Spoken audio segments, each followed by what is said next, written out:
د هیواد نه د آبادۍ خبر د نهمې ناحیې په اووم بې ګذر کې د کوڅو کانکریټ چارې روانې دي. د پاس ویډیو تر آخره پورې در سره وګورئ.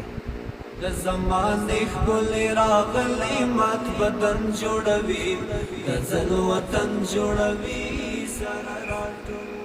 کانکریت ریزی چندین کوچه در گذر 7B ناحیه نهم از سوی شاروالی کابل با همکاری دفتر پروژوی سازمان ملل متحد جریان دارد. بر اساس معلومات ریاست تنظیم برنامه ها و پروژه های شاروالی کابل، این کوچه ها به طول 499 متر با عرضهای 3 تا 5 متر شامل اعمار آبروهای آن بوده که تا اکنون 60% پیشرفت کاری داشته و قرار است تا 1 ماه آینده تکمیل خواهد شد. دا پروژه چې څلور کوڅې کې در بر نیسي، پلان یې په دوو طبقو کې کار جریان لري چې یو د سبیس طبقه ده او بل د پلم کانکریټ طبقه ده.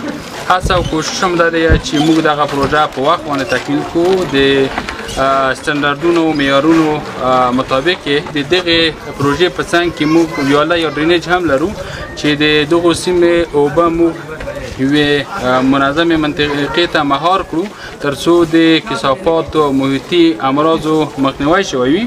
از طریق این پروژه ها برای شماری از هموطنان زمینه کار مساعد گردیده و از جانب دیگر با تکمیل شدن این پروژه مشکلات ترانسپورتی و محیطی شهروندان ساحات برطرف خواهد شد. زمونږ په ژمي کې ډېر تکلیفونه او حبوب ولاړې وې، زنانه تورسرې سپین به پکې نشوه تېرېدلی، مریض به په تکلیف و. نو شکر الحمدلله د موږ کوڅې پخېږي، زموږ د دې باندې ویاړ کوو، موږ دوی نه ډېره مهرباني کوو، موږ ورنه خوشحاله یو. من دلته به چې کله په ژمي کې موږ راووتلو باران د امله به موږ مریض روغتون ته نشو انتقالولی، سړک مشکلات ډېر ول.